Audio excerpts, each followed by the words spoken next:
Social মিডিয়ায় এবং mainstream media যেমন এবিপি, জি24 ঘন্টা, এই সমস্ত মিডিয়াতে আমি দেখতে পাচ্ছি যে আহ, এবার তৃণমূল কংগ্রেসে যোগদান করতে চলেছে দিলীপ ঘোষ। কিভাবে? যে দিলীপ ঘোষের স্ত্রী রিঙ্কু মজুমদারকে বুঝিয়েছে টিএমসির অনেক নেতা নেত্রী যে আপনি বোঝান দাদাকে যাতে বিজেপি ছেড়ে টিএমসিতে আসুক, কারণ বিজেপি তাকে আর কোনো পাত্তা দিচ্ছে না এবং ভবিষ্যতেও কোনোদিন দেবে না। কোনো মিটিং মিছিল বা অমিত শাহ, নরেন্দ্র মোদী আসলে দিলীপ ঘোষকে আর ডাকা হবে না, আমন্ত্রণ করা হবে না, বলা যেতে পারে অলিখিত আকারে দিলীপ ঘোষকে বিতাড়িত অর্থাৎ বহিষ্কার করা হয়েছে। এই বিষয়গুলো দাদাকে বোঝাবেন যাতে দাদা টিএমসিতে আসুক এবং ভালো পোস্টে দেওয়া হবে, টিকিট দেওয়া হবে এবং আপনি এমএলএ হবেন। লোকসভা নির্বাচনে আপনাকে একটা ভালো আসন দেওয়া হবে, দায়িত্ব দেওয়া হবে, এমপির টিকিট দেওয়া হবে। যাই হোক, অনেক বিষয় রয়েছে। এই মুহূর্তে যেটা খবর পেলাম যে রিঙ্কু মজুমদারকে বোঝাচ্ছে বিভিন্ন এমএলএ এমপি যে আপনারা দুজনায় আসুন, বিধানসভা নির্বাচনের পূর্বে আপনারা চলে আসুন। রিঙ্কু মজুমদারকেও টিকিট দেওয়া হবে, দিলীপ ঘোষকেও টিকিট দেওয়া হবে এবং ভালো আসন দেওয়া হবে। আপনাদের কি মনে হচ্ছে যে সঠিক খবর? আপনাদের কি মনে হচ্ছে যে দিলীপ ঘোষ কি বিজেপি ছেড়ে তৃণমূল কংগ্রেসে যোগদান করতে পারে বা করবে? দিলীপ ঘোষ যদি নাও টিএমসিতে যোগদান করে তাহলে কি রিঙ্কু মজুমদার কি টিএমসিতে যোগদান করবে? যেভাবে বোঝানো হচ্ছে, প্রলোভন দেখানো হচ্ছে, প্রেশার দেওয়া হচ্ছে, বোঝানো হচ্ছে কাকুতি মিনতি করে। যাই হোক, আমি সেই বিষয়ে যাচ্ছি না। তো আপনারা কমেন্ট করে জানাবেন কি সত্যি সত্যি কি দিলীপ ঘোষ এবার টিএমসিতে যোগদান করবেন, না উড়িয়া খবর, ভুলভাল খবর, ফ্যাক নিউজ? আপনাদের কি মনে হচ্ছে? দেখুন, সোশ্যাল মিডিয়াতে দিলীপ ঘোষ সম্পর্কে অনেক তথ্য আমি অ্যারেঞ্জ করেছি।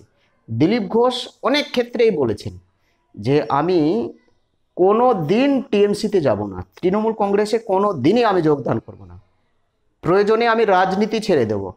দলের মধ্যে যদি কোনো সমস্যা হয়ে থাকে আমার জন্য বা দলে কোনো সমস্যা সৃষ্টি হলে প্রয়োজনে আমি বিজেপি ছেড়ে দেব, রাজনীতি ছেড়ে দেব, কিন্তু কোনো দিন আমি তৃণমূল কংগ্রেসে যোগদান করব না বা টিএমসিতে পদার্পণ করব না।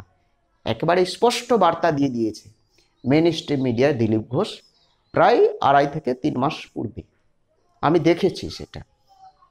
তাহলে এই মুহূর্তে কেন আশঙ্কা করা হচ্ছে বা কেন আমরা খবর পাচ্ছি যে দিলীপ ঘোষ টিএমসিতে যোগদান করতে পারে?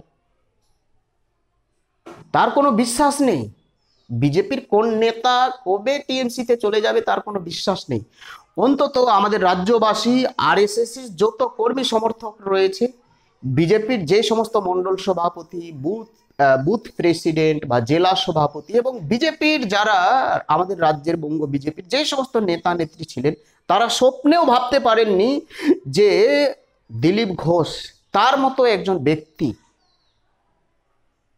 মমতা ব্যানার্জির সঙ্গে সাক্ষাৎ করবে এবং দীঘাতে যাবে, একটা ধার্মিক প্রতিষ্ঠান উদ্বোধনের দিন সেখানে যাবে, আমন্ত্রিত হয়ে তিনি যাবেন। বিশ্বাস করতে পারেনি, স্বপ্নেও ভাবতে পারেনি। ফলত বঙ্গ বিজেপির যে সমস্ত কার্যকর্তা রয়েছে, ভোটার রয়েছে, সাধারণ বাসিন্দা, সাধারণ জনসাধারণ রয়েছে, মানুষ রয়েছে যারা বিজেপিকে ভোট দেয়, বিজেপিকে পছন্দ করে, তারা কিন্তু দিলীপ ঘোষের প্রতি আস্থা হারিয়েছে, আর বিশ্বাস রাখতে পারছে না দিলীপ ঘোষের ওপর। কবে দিলীপ ঘোষ বিজেপিতে যোগদান করবে তার কোনো আর গ্যারেন্টি বা আস্থা রাখতে পারছে না, গ্যারেন্টি পাচ্ছে না। তার কোনো নিশ্চয়তা নেই যে দিলীপ ঘোষ টিএমসিতে যোগদান করবে না, তার কোনো নিশ্চয়তা নেই। আপনাদের কি মনে হচ্ছে যে দিলীপ ঘোষ কি কোনো দিন আগামী দিনে তৃণমূল কংগ্রেসে যোগদান করতে পারে?